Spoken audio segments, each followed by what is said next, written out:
right, Brother McCullum, Brother Dre, how you doing? Good, man. Brother Pro, how you doing, fam? Good, man. We gonna hop right into it, man. Let's get it. We both work with kids. Yeah. We both coach sports. Enjoy it. So, what do you think about these? What do you think about parents and kids accepting criticism about playing time? Because like everybody thinks the kid's the greatest thing. Yeah. Everyone thinks they deserve the max amount. So let's get on that topic. What do you think about that? So I mean, like, of course, everybody wants to play. It's something that they love. They want the recognition. They doing something that they love a lot.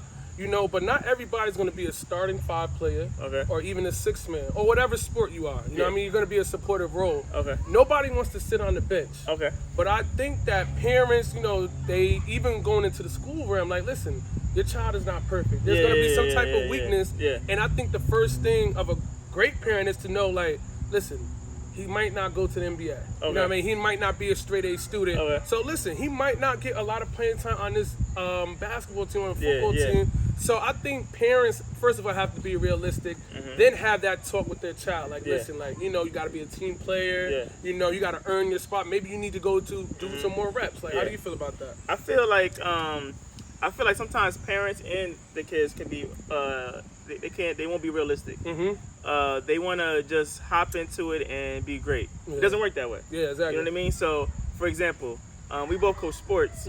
So, my advice to the kids is always you have to put the extra work in. Exactly. In the summer, put the work in. When you're playing, put the work in. Exactly. When you're going to practice, play hard, practice hard. Yeah. Some of them do it, some of them don't. Yeah. But then they want to play all the time. Some of them won't even come to practice. Exactly. Yeah, that's a big thing. I had that issue one year. A kid come every other practice and want to play in most of the game. Like, it doesn't work that way. Or academic issue. Or academic issue. Too. Exactly. And also and I'm not a parent yet. You know what I mean? God willing, soon. But I am. Thank you, sir. You know what I mean? Congratulations. But as a parent, you see them work a 9 to 5. Yes. Their kids in school. Yes. Nobody wants to come to the gym or football field to see their child on the bench, and actually seeing that it's hurting them too. The child also. But you know what? You got to earn everything. But devil's advocate is most coaches at high school level, at the younger level,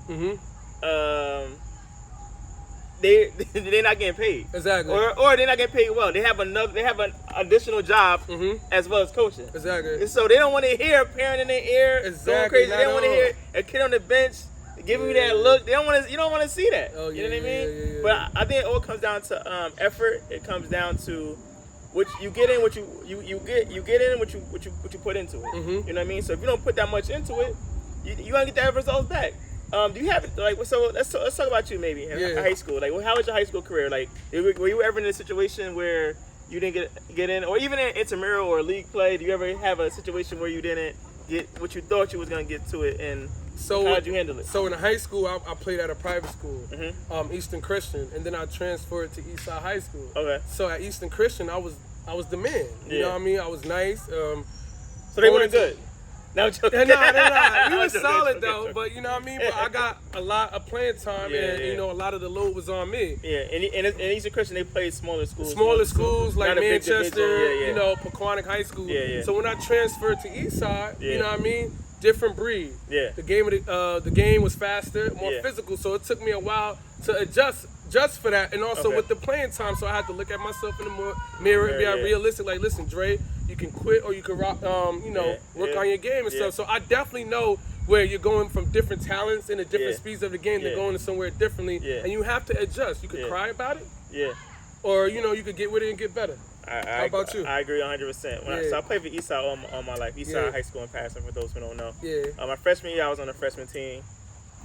So I started, and it felt good. So sophomore year, I'm like, I'm about to rock out. Yeah. I'm on JV. I'm playing a little bit of varsity. It was cool. I played a lot in JV. Yeah. Junior year, I'm thinking it's straight varsity. We going straight varsity. We in there. We in there. Facts. Nope. JV, sit the bench on varsity. Wow. But what do? You suck it up. Exactly. You don't complain. You put the effort in. You put the extra work in. Senior year, what did we do? Yeah. Started my senior year.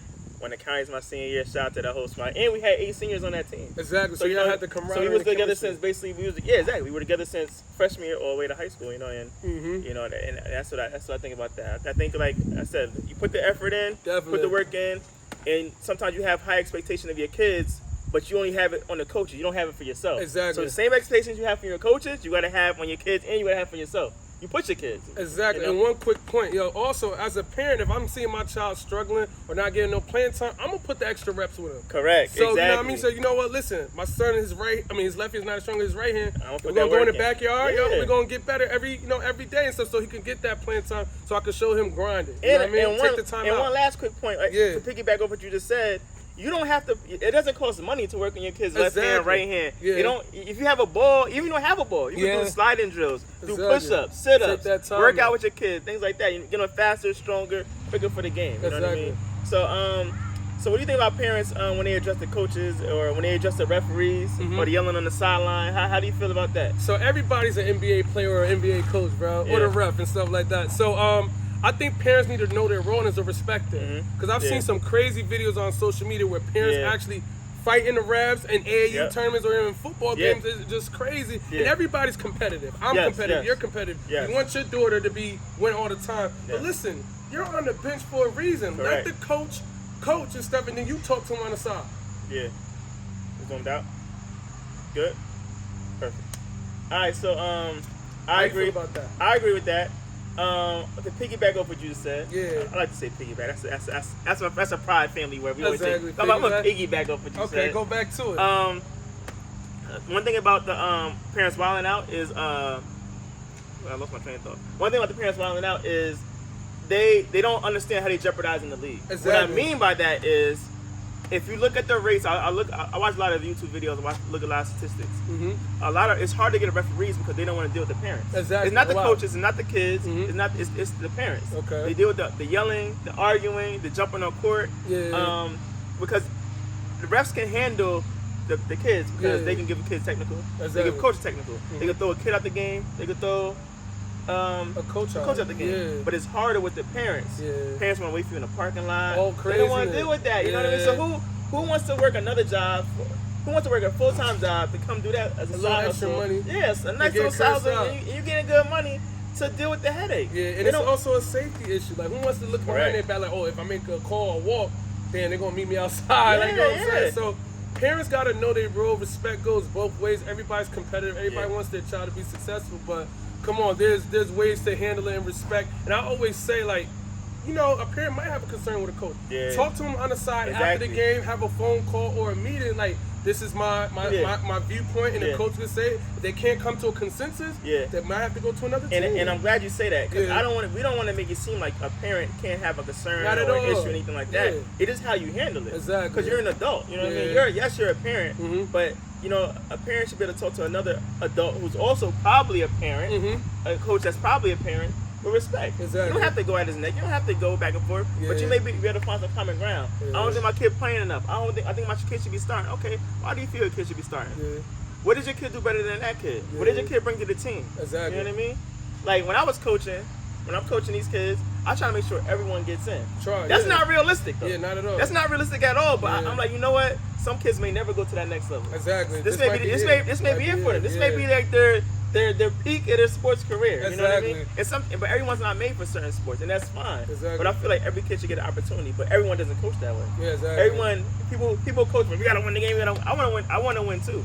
But I also want to have the kids get the full experience of everything. And also create character too. Correct. You want to create character, and also too, like, just to make a quick point. Maybe coaches should give, I call it like the IEP report from education. Yeah. Maybe at the end of every season, like, listen, you give every kid a report card. Yeah. This is what you should come back stronger with next summer or in September. Yeah. And also give it to the parents. Yeah. So now they can know. So listen, so we can see some growth. Yeah. So that's just another point that I think that would be dope for coaches. And I feel like the same way coaches. People only look at the bad from coach. They look at, they're not playing my son. You're critiquing my son. You're saying X, Y, and Z. But you also don't talk to your son about all the compliments you give him. Exactly. We give your kids a lot of compliments. One kid, we talk about at the gym. We said, we saw him play. What we said? He got his handle up. Exactly. He got a lot better from last year. On his game. He worked on his game. So that's what we want to see from every kid. We want to make sure you work on your game and grow.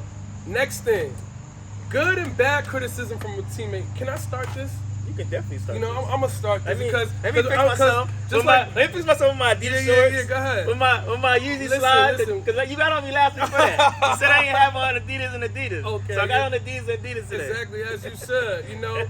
Go back to the Michael Jackson song, Man in the Mirror. I'm gonna look at myself in the mirror and talk about this. I have been a bad teammate before. Yeah. I think with bad teammates, you know, you talk to a teammate the wrong way if they miss a layup or they didn't make the right cut or missing jump shots. But I think that there's a way that you should talk to people. Yeah. You know what I mean? Because not everybody could get that beat down during the game, then lock back in. So I could say that I've been a bad, you know, teammate from talking to people a certain way, and which is not right because you could shut somebody down. So what do you think is a good difference or contrast between good and bad criticism from a teammate? I think it's how you go at somebody. You gotta know exactly who's on your team. You gotta know how people react to certain situations. You gotta know how people want to be talked to. Exactly. You know what I mean? Because at the same time, I'll use you for an example. When we play together, I know I can get at you. Yeah. Because you react better. If I say, yo, Dre, come on, I need you to da-da-da-da. Yeah. And I'm like, yo, Dre, you messing up. Let's go. You turn it up. Lock in. Some people you can't talk to that way. Exactly. You know what I mean? They'll shut down. They'll shut down. They'll shut down, and you're not going to get the maximum effort from them. You know what I mean? But good criticism is like, you know, yo, Pryor, you missed the jump shot. Yo, come on, Pryor, you got this. Like, get back at it. You don't just curse your teammate. Now, first of all, is in front of people, it's embarrassing. Yeah. And it's hurtful. And more people are different sensitive. So I think good criticism is like, yo, give them what they did good at after the game and what they did bad at. Yeah. So good, it can destroy the morale for the whole team also because now everybody's on eggshells playing with you. Yeah. And people don't want to play with you because of your mouth and stuff. So I think you can be passionate and have high expectations, but also tone it down. Like, listen, these are all human beings. Yeah. We all have a career and stuff like that. Listen, we're not going to the league, you know what I mean? But I think people get high expectation and bad criticism mixed up. And I think a lot of people don't realize that everyone doesn't play basketball. Exactly. I think some people gotta realize like everyone's talent level is different. Everyone takes a game differently. Now you want everyone to play hard. You want everyone to play serious. But you also gotta realize like everyone's skills aren't on the same part. Exactly. We all not in NBA. We're not getting paid for this. You know what I mean? So I think, like I said, we all grown men. We all work jobs. Yeah. We have personal things. We have things going on in our personal lives. Exactly. We go home. You know, we have families and all that thing. So, you know, you may have a long week. You don't want to hear it on the get court. barked down on the court. Like, you want to release. You missed that layer. You want to release. So not add to it. Yeah. You know what I mean? But also with the bad criticism and high expectations, if you have high expectations for your other teammates, play with other high expectation players. Correct. So if you're going to certain parks and you're used to doing certain moves and expectations, why are you going to this C average park when you're used to playing with B or higher players? So also you got to know with that, like my level of basketball, is this gonna be? Can these other players attain that expectation instead of me barking at them? You know what I mean? So and also I feel like if you're a really good player and you play at the highest level, even if you play a weaker player, you should be able to get the best out of them. Exactly. It says more about you if someone else is going off and scoring on your team, then you barking them. Like, people, like I said, people don't want to hear that. People rather play with someone that can give them great criticism in the right way. Exactly. Not just bring them down, beat them down, and don't even tell them how to adjust it. Exactly. You can tell me something I'm doing wrong, but you gotta tell me how to do it right. You know what I mean? Everybody has different, learning capabilities, you know, and on the court and off the court. But you have to try to get to know your players too. So you might mess up one time and you see that the player might shy away. It's like, okay, cool. Now I got to think to get him back on track. But always try to be a good teammate. You know, everybody steps up and gets angry. But listen, that could bring the morale of a player down, man. We don't want to do that. Yeah, and at the end of the day, we're all grown men. We're all grown women. Play basketball too. Exactly. You know what I mean? Shout out to the ladies. Yeah, shout out to the ladies. And everyone should be treated with respect. You know of course. So that's what we got today. Appreciate y'all watching the video. Make sure you like, comment, subscribe. Check us out on YouTube.com. Type in Can't Fake the Tape. All our videos will come up. We just trying to grow the channel, keep us building, trying to go from here to here to here. Exactly. To here to here to here. Yeah. Make sure you check us out on Instagram. Instagram.com/Can't Fake the Tape. Do it. We out of here. Peace.